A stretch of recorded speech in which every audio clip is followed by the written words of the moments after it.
포도청에 관심이 많아 질문을 올리는데요. 지금처럼 방화나 그런 류의 사건이 터지면 경찰들이 나타나 수사하잖아요.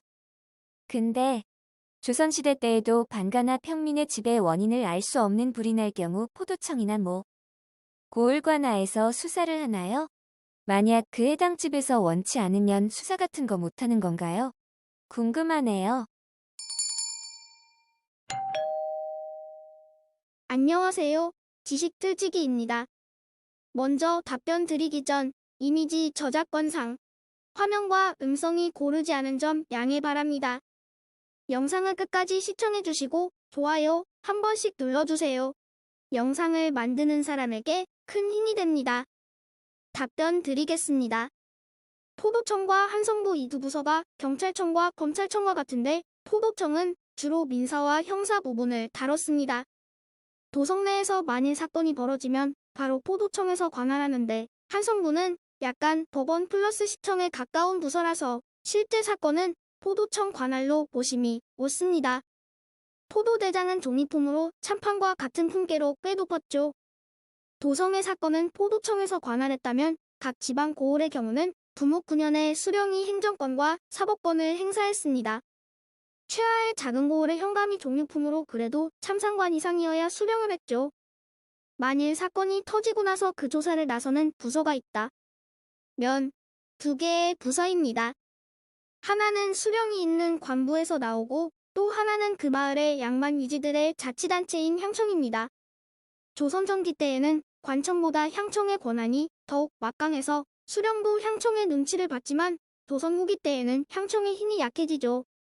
관청에서 주로 하는 일은 민사보다는 형사수사에 더 가깝게 일을 했는데 민사소송의 경우는 대부분 마을 유지양반들이 모여서 자체 처리한 일들이 많았던 것이죠.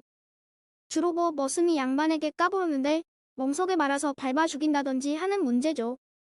세종과 영도 때 형법을 개정하여 잔인한 형벌을 없앴음에도 민간에서는 이런 식의 자체 처리가 많았답니다. 강간의 경우 멍석마리로 죽이거나 아킬레스건을 잘랐다고 하죠.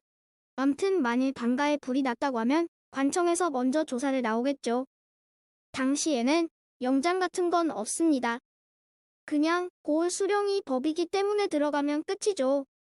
하지만 양반가의 경우에는 수령이 함부로 못했던 이유가 바로 위에 언급한 향청과도 연관이 있고 지방 양반들은 거의 대부분 향청에 가입해야만 했습니다. 양반가에서 지체 높은 벼슬아치라도 있으면 골치가 아팠겠죠. 만일 평민집이라면 꺼릴 것이 없었죠. 지방 수령의 권한의 유일한 태클은 태장도의사 형벌 중에 사형만이 태클거리였습니다. 사형을 시키려고 한다면 반드시 관찰사에게 그 사건을 넘겨야 하고 그 사건은 다시 중앙정부로 올려져서 최고 3심제까지 통과해야 사형을 집행시킬 수 있었습니다. 단, 전시라든가 영모제는 예외겠죠? 그리고 포도청은 주로 도성의 사건을 다뤘으나 지방에 심각한 사건 발생 시나 미스테리한 문제가 발생하면 포도청에서 파견 조사를 했답니다. 즐거운 하루 되세요. 지금까지 지식들찍이었습니다. 다음 영상은 더욱 호기심 많은 질문들로 업데이트될 예정입니다. 구독하시면 일상생활에서 가끔 궁금한 질문들이 함께할 것입니다. 지식과 상식 얻어가세요. 감사합니다.